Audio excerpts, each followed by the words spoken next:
আমি এখানে দু রকম আইসক্রিম বানাবো, তার জন্য সেই উপকরণগুলো নিয়েছি। একটা সন্দেশ নিয়েছি, নারকেল নিয়েছি, একটু চিনি নিয়েছি, একটা ডেয়ারি মিল্ক চকলেট নিয়েছি, আর কর্নফ্লাওয়ার নিয়েছি। এর জন্য দুধ ফুটিয়ে 250 গ্রাম করেছি 500 গ্রামকে। এবার আমি সামান্য একটু কর্নফ্লাওয়ার দিয়ে দিলাম,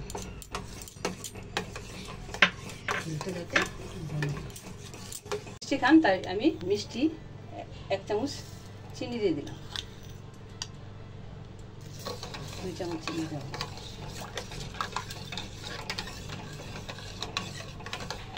দুধের সাথে আমি চিনি আর একটু কর্নফ্লাওয়ার দিয়েছি, দিয়ে এটাকে নাড়াচাড়া করে নিচ্ছি। আইসক্রিম বানানোর জন্য কাজু বাদামগুলোকে ছুরি দিয়ে হোক বা যেটা ইচ্ছে হোক সেটা দিয়ে প্রথমে কুচি কুচি করে নেওয়া হবে। প্রত্যেকটা কামড়ে পড়বে মুখে, খেতে ভালো লাগবে, প্রত্যেকেই পাবে অল্প বিস্তর।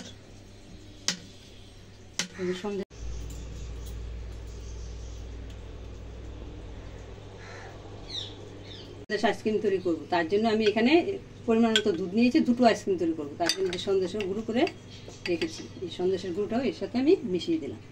আপনারা খেয়ে দেখবেন কত টেস্টি, বেশি লাগবে না, একটা সন্দেশ দিলেই আপনার হয়ে যাবে। 4টা আইসক্রিম তৈরি করতে পারবেন একটা সন্দেশ দিয়ে।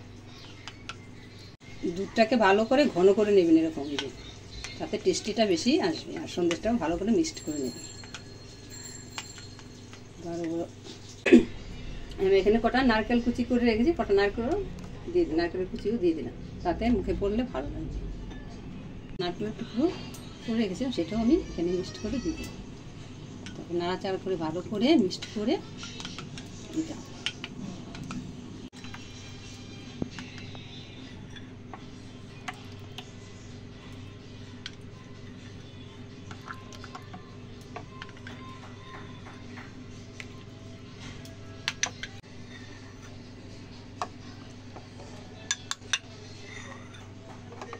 আইসক্রিমে এখন উপরে আমি কিছু কাজু বাদাম দিয়ে দিলাম।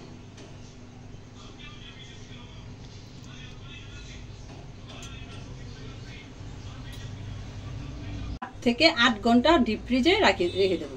তারপরে আপনারা আবার যখন খুলবো আপনাদের দেখাবো।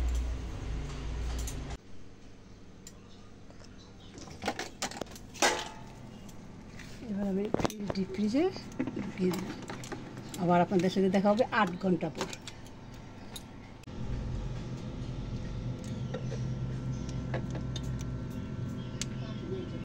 এই আমাদের